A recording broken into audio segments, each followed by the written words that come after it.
இனிமே கண்ணை மூடிட்டு கடலை எண்ணெய் வாங்கலாம். ஏன்னா மந்த்ரா கடலை எண்ணெய் இதயத்தின் தயாரிப்பு. வறுக்க பொரிக்க ஏன் எல்லா சமையலுக்கும் மந்த்ரா தான். மந்த்ரா கடலை எண்ணெய், அபார ருசி, ஆரோக்கியமான உடல் நலம்.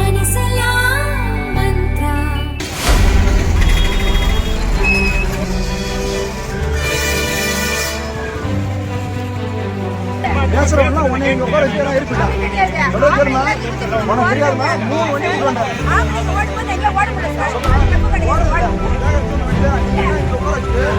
அங்கே இருக்கு.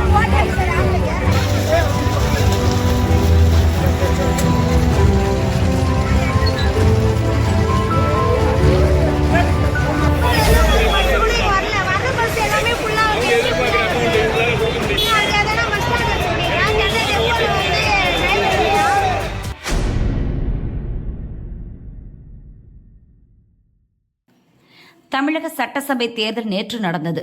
வரலாறு காணாத அளவுக்கு 85% ஓட்டுப்பதிவானது. சென்னையில் வசிக்கும் 10 லட்சத்திற்கும் மேற்பட்ட மக்கள் ஓட்டு போட கிளம்பி சென்றனர். அவர்களுக்கு உரிய பஸ் வசதிகளை அரசு செய்து தராததால் ஆவேசமான மக்கள் கிளாம்பாக்கம், திருவான்மியூர், பூந்தமல்லி உள்ளிட்ட இடங்களில் சாலை மறியல் செய்தனர்.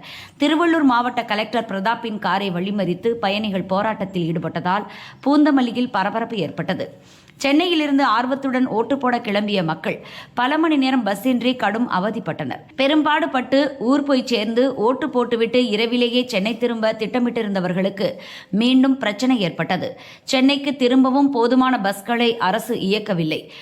விழுப்புரம் மாவட்டத்தைச் சேர்ந்த பல நூறு பேர் சென்னை செல்லும் பஸ்ஸுக்காக புதிய பஸ் நிலையத்தில் இரவில் நின்றிருந்தனர். நள்ளிரவு வரை போதிய பஸ்கள் இயக்கப்படவில்லை. இதனால் பஸ்ஸில் ஏற முடியாமல் அவதிப்பட்ட பயணிகள் ஆவேசமாகி போக்குவரத்து கழக அதிகாரிகளுடன் வாக்குவாதம் செய்தனர்.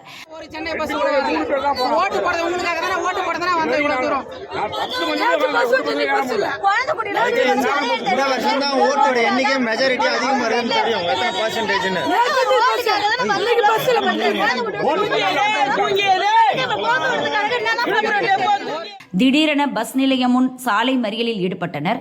கிட்டத்தட்ட 1 மணி நேரம் போராட்டம் நடந்ததால் பெரும் பரபரப்பு ஏற்பட்டது. நாம எம்எல்ஏவை ஓட்டு போட்டுட்டு தேர்ந்தெடுக்கிறோம், அப்புறம் நாம் தான் ரோட்டில் நிற்கிறோம், எதுவும் மாறவில்லை என்றனர். சில டிரைவர்கள் சரிவர தூங்கவில்லை என சொல்லி வர மறுத்துள்ளனர்.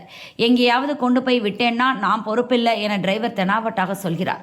இப்படி அங்க பேசுவாங்க என ஒரு இளம்பெண் ஆவேசமாக கேட்டார்.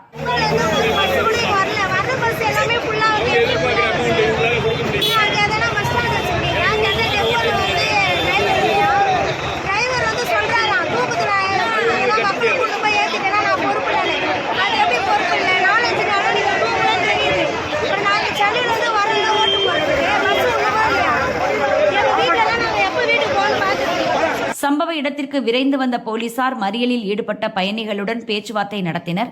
உரிய பஸ்களை ஏற்பாடு செய்வதாக கூறி சமாதானப்படுத்தினர். அதனைத் தொடர்ந்து பயணிகளின் வசதிக்காக தனியார் பஸ்கள், சிட்டி பஸ்கள் வரவழைக்கப்பட்டன. போராட்டத்தை கைவிட்டு அதிகாலை 3 மணிக்கு அனைவரும் சென்னைக்கு புறப்பட்டுச் சென்றனர்.